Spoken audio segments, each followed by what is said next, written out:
Welcome to another episode of Team Anywhere, where CEOs, leaders, and experts at building teams, companies, organizations, and amazing cultures share how to lead from anywhere in the world. I'm your co-host on the East Coast, Ginny Bianco Mathis. And I'm your co-host on the West Coast, Mitch Simon.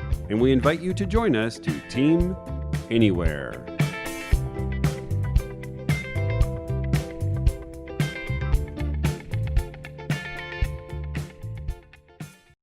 Today on Team Anywhere, we invite Rachel Casanova, Managing Director at Cushman Wakefield, who is focusing on workplace innovation by helping business owners maximize the experience of their unique culture by leveraging their real estate, whether it is at the office, the home, the hub, or any combination in between. The biggest takeaways from this cutting-edge interview are how forward-thinking leaders are relooking at work. They're being intentional about why people gather, when they gather, who will gather, and building the spaces and the calendar around that intention. Tuesdays might be for brainstorming, Wednesday for solo work, and Thursdays for project work. I love her perspective about how business owners and leaders will need to become more retail-oriented towards satisfying their customers, the employees, to make sure, just like in retail, there's a solid reason to come to work, and the experiences there will justify the reason to gather and to suffer the commute. All of this thinking will be crucial for how business leaders think about bringing people back to the office, since the office, the cube, the town hall, the project creation team space will never be the same. All right. Well, hello and welcome to another episode of Team Anywhere. And on the line today, we have Rachel Casanova, who is the Senior Managing Director at Cushman Wakefield. Welcome, Rachel. Welcome, how are you? Rachel. Thank you. It's great to be here. Great. So, I've had the privilege of working with Cushman Wakefield for over a decade, and I'm so excited to have you on the line. And I know that usually at Cushman Wakefield, a lot of people think about commercial real estate brokers, and you're not a commercial real estate broker at all. So if you could just start, describe what you do, your unique background, and why is it that you love what you're doing right now? Sure. Well, unfortunately, I'm not a thing. I'm not a broker. I'm not a doctor. I'm not a lawyer. And 25 years of a career, it's taken a long time and a tall elevator to explain to people what I do, including my mother, who always says, "What is it that you do?" Yeah. But my title, I do consulting. I work in the workplace innovation world. And what does that mean? What it really means is we're trying to help clients figure out how they relate their business strategy, their people strategy, and their real estate strategy. People who come to me are likely driven in some way by ensuring that the asset or the expense of real estate brings value to the organization. It's not just a line of something I have to have, but what is the value of having people come together? And that's where we really bridge both of those, understanding their world and understanding how it might relate to real estate and workplace, and even at times work from home, right? So over the years, this is not a new concept. We've been at figuring out the world of work and where people do it for a long time, which brings us to why now is exciting. People like myself do really well at times of change, because when it's sort of status quo, we kind of can get lazy. We can say, well, you want what you had, you want what they have, great, we'll give that to you too. When there's change among us, the question is, how much do we get to rethink, re-ask, and how do the solutions change? So it's an unfortunate reason, but when we see even economic downturns, things like this, these are never times that I'm not busy. They're really times people want to plan, they want to think differently, and that's certainly upon us globally right now. There used to be a reason why we went to work, and maybe that question is changing. So it seemed to me like you really think about this question, like, why do we go to work, with the emphasis on go? And how do you think employees, employers, landlords, how do you think they need to think about today? Why do you go to work? Yeah, I saw when you asked me that question, I actually listened to a podcast recently, and the question was even broader. Do I say this is who I work for? This is where I work? right? So the question of my association with an organization, we take it for granted, but that entire conversation of my relationship to my work is a really important one. And the time frame since post COVID are like 2 to 4 week increments of mindset. So I might say the same thing and it makes sense for about a month, and the story continues to change. This is so fast paced. Um, and there was early on, we were hearing people say, we're doing fine. We don't need to go to work. In fact, anyone who called this a return to work, fill in the blank, was sort of rejected. It's not a return to work. We haven't stopped. So we saw people saying, I'm collaborative. I can do my work. My focus is good. I can collaborate. We probably saw better adoption of tools like the ones we're using right now than ever before. And we couldn't get everyone's attention on it. Now the question is, and we hear more energy around, no, wait a second, there was value in going to work. It's either we hear it from individuals, not all, and we're certainly still in a situation where going to work can bring great risk, but that organizations realize it. And I just referenced this to someone yesterday. We've seen work from home programs for the last 20 years. We've known Best Buy's results oriented work environment, ROW, their program, Bank of America. I'm forgetting some of the others, but there's been so many, IBM, Yahoo, which was so storied, HP. And most of them within a decade had reversed what they had done. I wouldn't say they made bad decisions, but I would say that this is probably a pendulum decision where we can do that for a time, but then there's recognition that speed and connectivity to people and connectivity to innovation, we fall into some traps when we're not coming together. So going to work might change. If we believe the chaotic nature of work can be more disciplined, like I go to work today because I'm a part of a project team and I don't have to go there tomorrow. But I think the reason we go there is the nature of knowledge work is not that organized.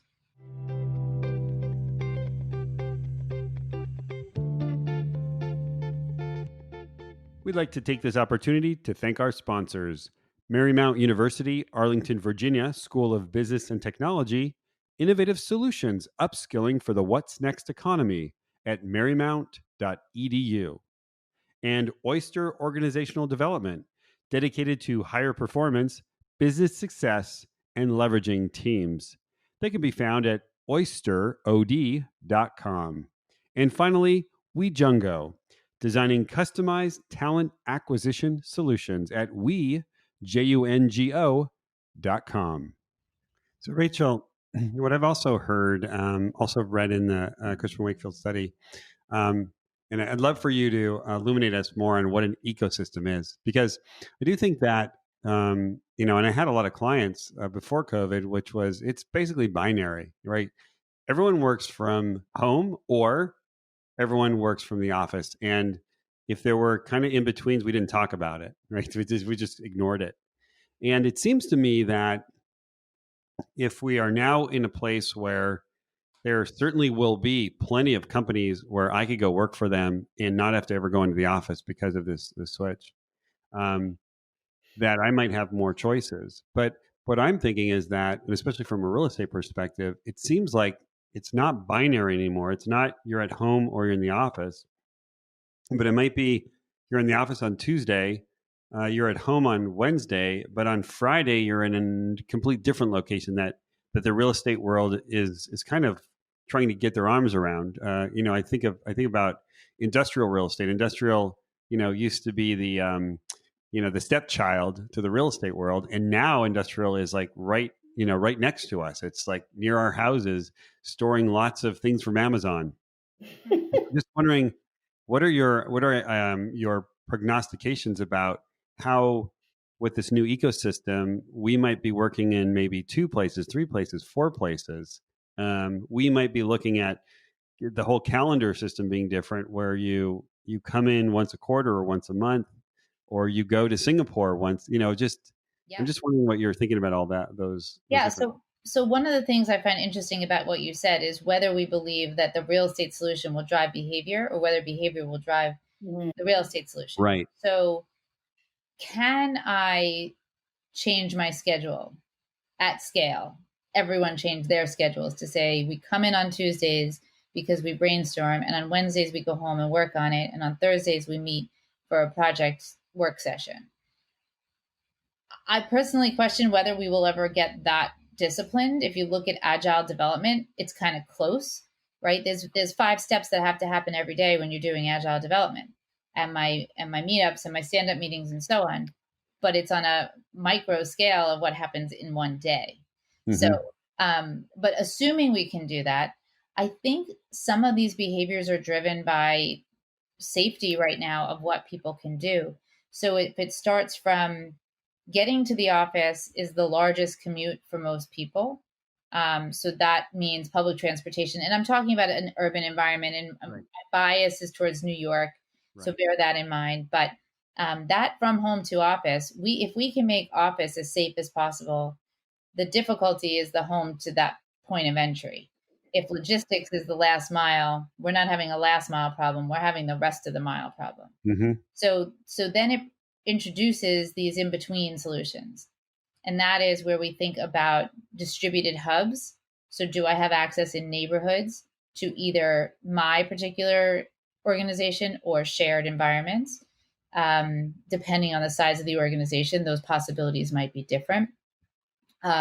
So that might be, in the middle, a local office, something that a company pays for. Something closer to home might just be a Starbucks, a library, a park, places that I can leave home, not getting to the office, and I don't need an office. I just need a place to make that phone call. And then somewhere in between my hub that I might find in a distributed way, I might find larger gathering places that we're calling kind of event spaces or gathering spaces. So this might be on some regularity, but that we want to come together because we're going to have a project meeting, or we're going to have town halls, and we're going to be deliberate about when those experiences can happen. Because if I come in on Monday and you come in on Tuesday and we never run into each other, we are kind of defeating that purpose of people coming in. So being deliberate, both about protocols, behaviors, events, and space, would present this other solution that says we come together with the intention that this is not a place you go or a day you go because you have to sit at your desk and do emails. Right. And one What question, piggyback on that. What you've shared makes a lot of sense, and it's like for many people who've been leading companies for a long time, it's so like, how do I even begin to think about that? I'm just wondering, how are you supporting leaders of large companies? Because I know that Cushman has some very large clients. Yeah. How are you supporting them to start thinking about these different options? Because if we look at the psychology and the sociology, anthropology, and the real estate, these are all really coming together, and it's just a new way to approach how I'm going to think about not only my workers becoming more productive, but also my workers becoming really satisfied in their work, and then the workers having to think about these things as well. I'm just wondering how you're thinking about how people are going to get their arms and heads around this. So from my perspective, it is pretty complex because there's qualitative issues, there's quantitative ones that give us data points, there's the mission of an organization, and there's the individuals who choose to engage or not. It feels a bit more like consumer-driven thinking than ever before. For years, people who work with employees in workplaces had a captive audience, and we were thought of somewhat secondarily. They will come, try to make it as good as we can, and no one said this out loud, but that was the reality.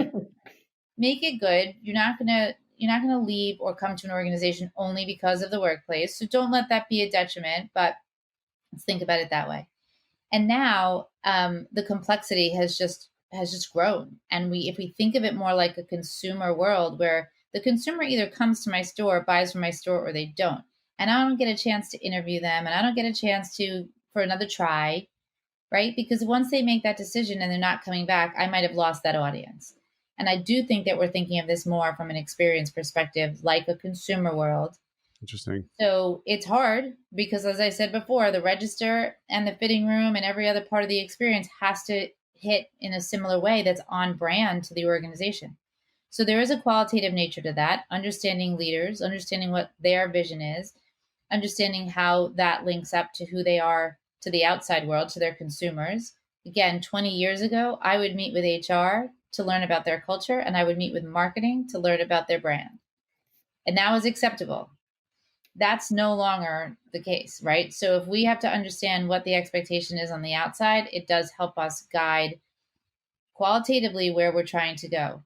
And then the data points are everything from, you can't ignore utilization. It gives us a data point. We use things like surveys. The survey we were talking about is the experience per square foot at home survey. And we're looking to revamp that for experience per square foot coming back and experience per square, we've had a number of versions. Landlords, fortunately, are now interested as well. Mm-hmm. And most of my career, landlords didn't know what to do with someone like me. Their contract was with the person who signed their lease. Landlords, leading landlords, now understand they are part of that value proposition. And I should note, as we were talking about that ecosystem, those large landlords who have properties in center cities, who have them in multiple cities, who have them in suburbs, actually have a value proposition to offer that says, if you're a tenant in my building, I want to give you access to that gathering space in other locations, or you have now a license to come to any one of my locations and use our common spaces. And there's greater recognition that they can be part of that that system. It was also would the places themselves, from a real estate point of view, have to also change? Like, I'm going to go into a building, into my office.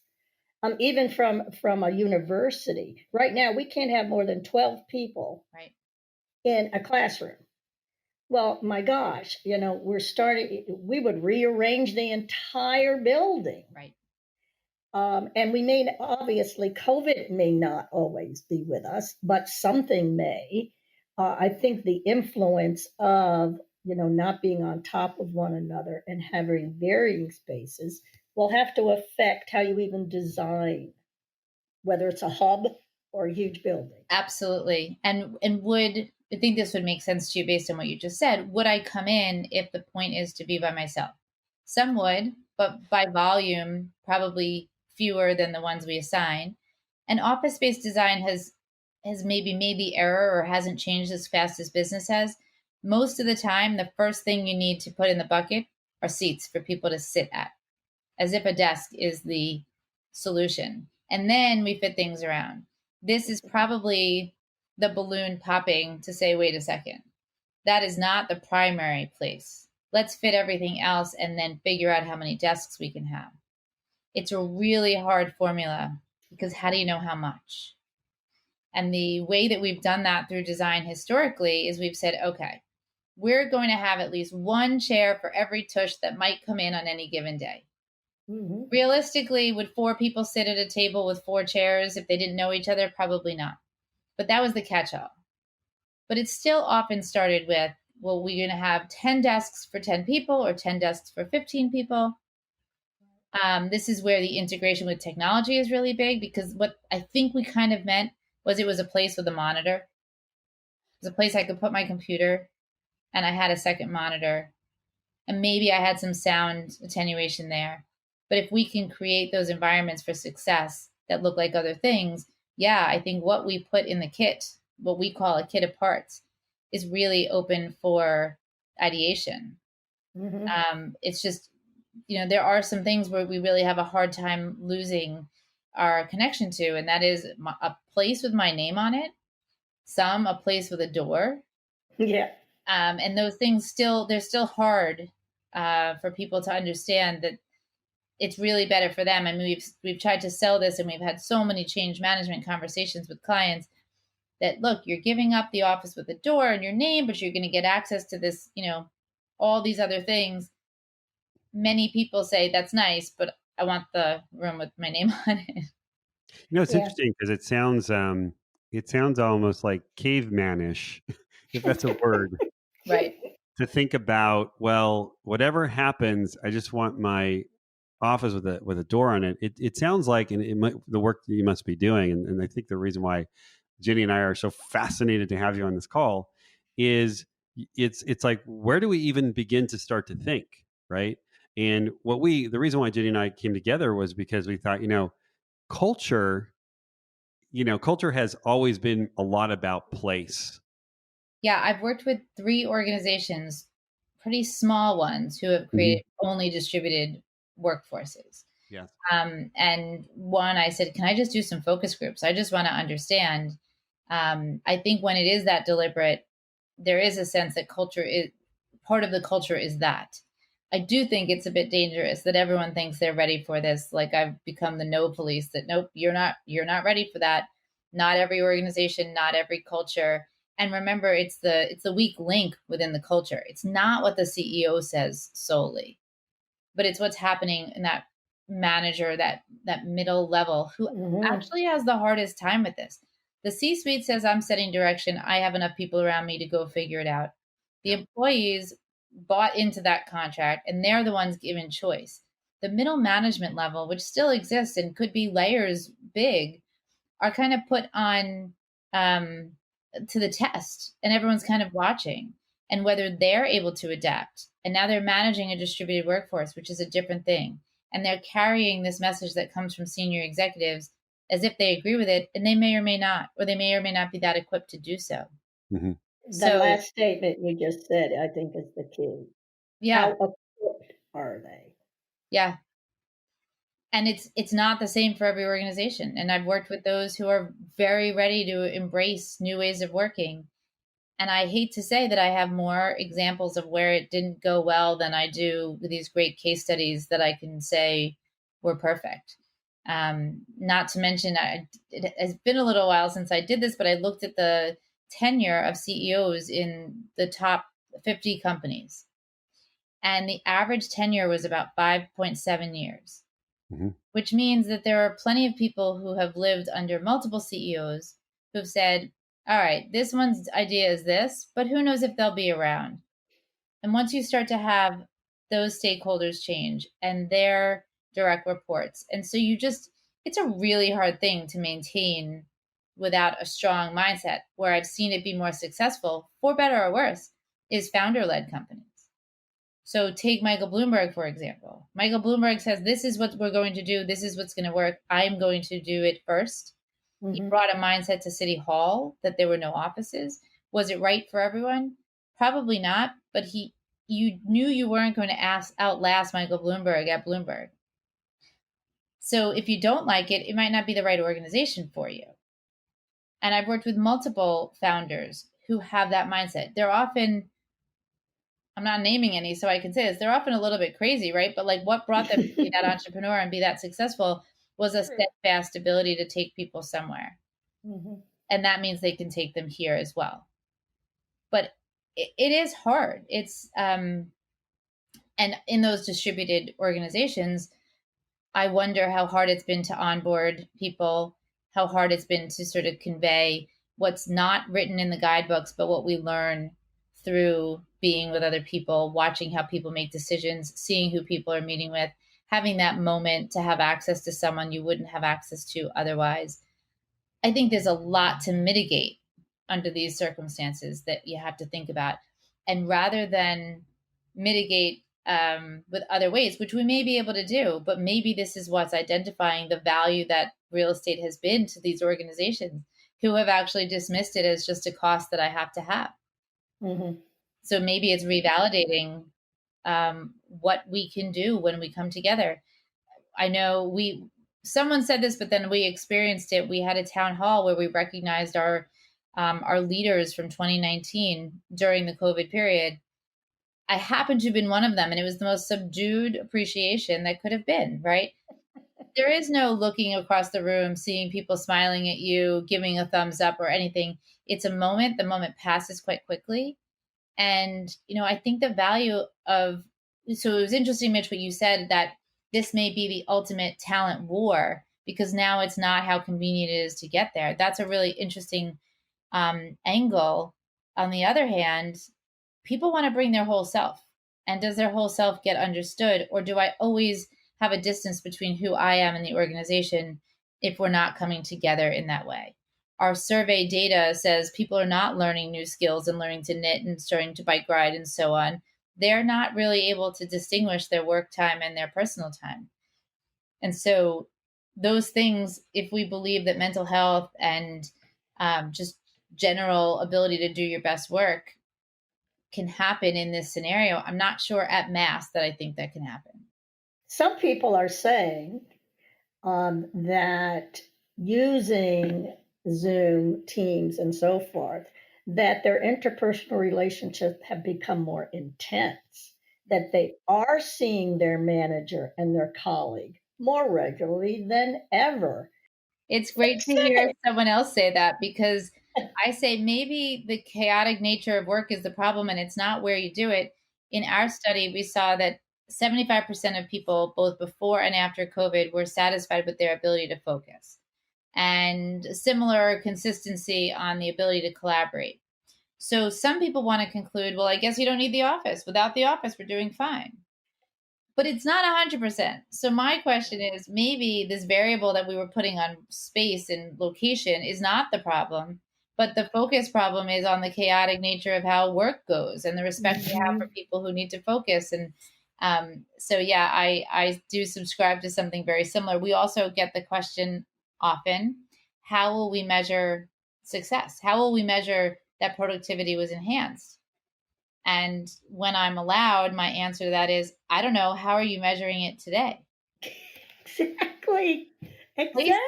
This is a variable and we're inserting ourselves there. But if you didn't have a good sense of that beforehand, I can't tell you what we can do here. I love this light bulb people that feel. you just created. Yeah, this is tell great. you how engaged they are, and we can extrapolate engagement into productivity.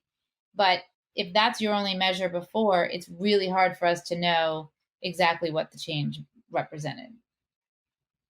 I wanted to further up on a question on what people are ignoring. What are you seeing leaders are ignoring right now that they should not be ignoring, that they're not paying attention to as they kind of look at the current situation through the lenses of the past?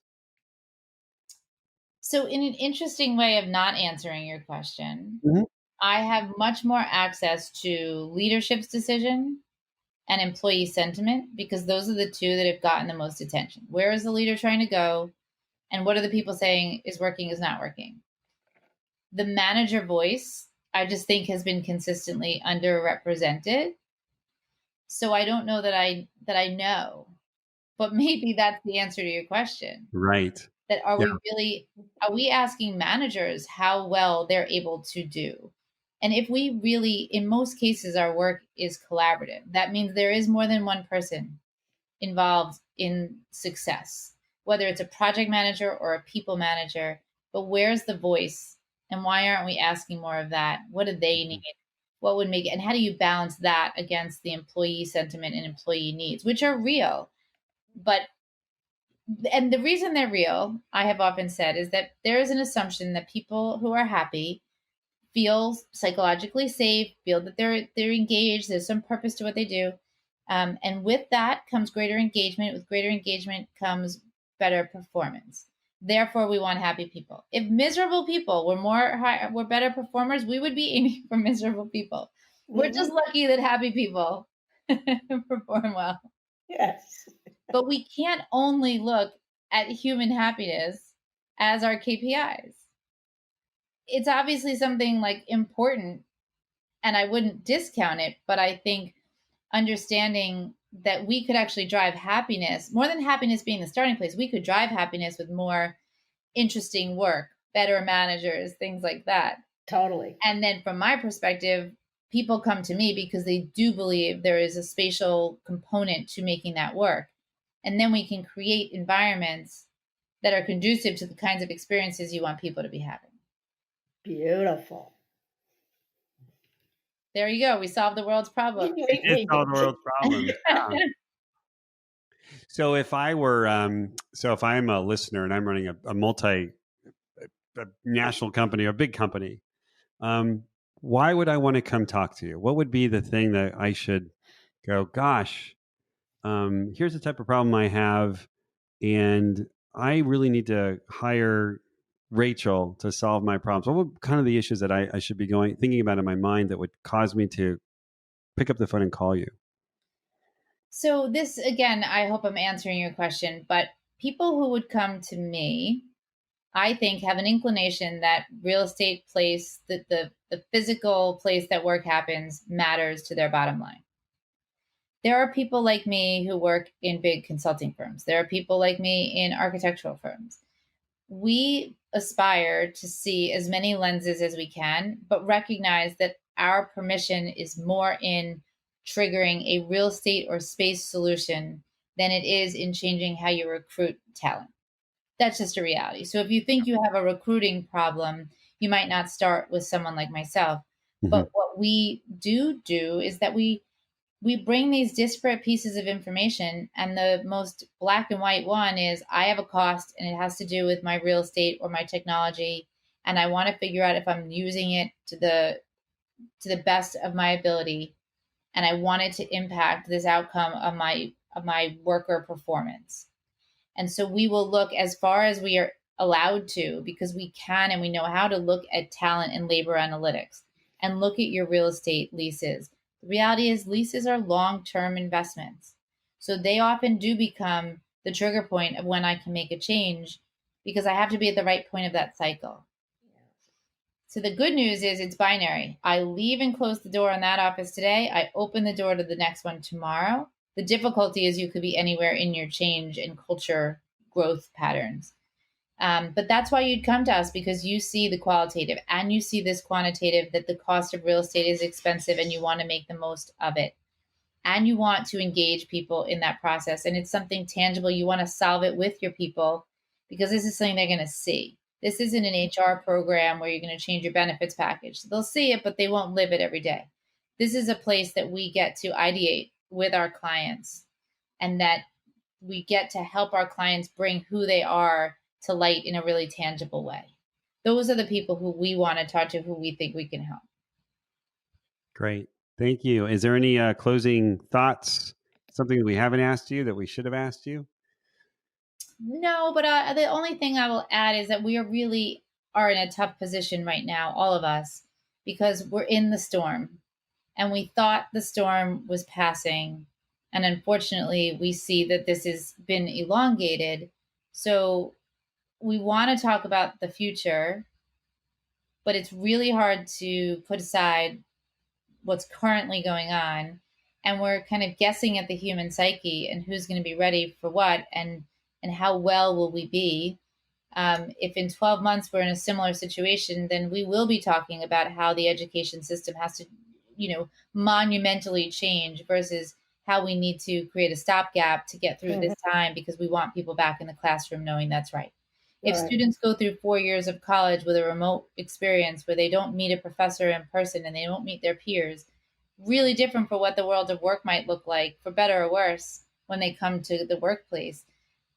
So it's just a really challenging time. Everyone wants an answer. We all want to know the answer, but this is just so unprecedented that it's fun from a problem solving perspective and difficult at the same time. Yeah. Wow. Thank you for that. Well, gosh, Ginny, any? No, this has just been wonderful, and looking forward to further steps in the work that you're doing, because it's going Same to here. all of here. this. Great. Yeah, I think we're all. I think we're all. You. Yeah. Say that again, Rachel. I said next I have to interview both of you.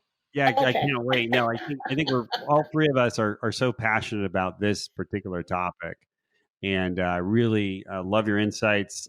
Really, as a welcome you to think about real estate in a different light, and culture and leadership. And I want to thank you so much for joining us on Team Anywhere, and we look forward to perhaps having you back in the future. Thanks so much. Thank you. It's been great.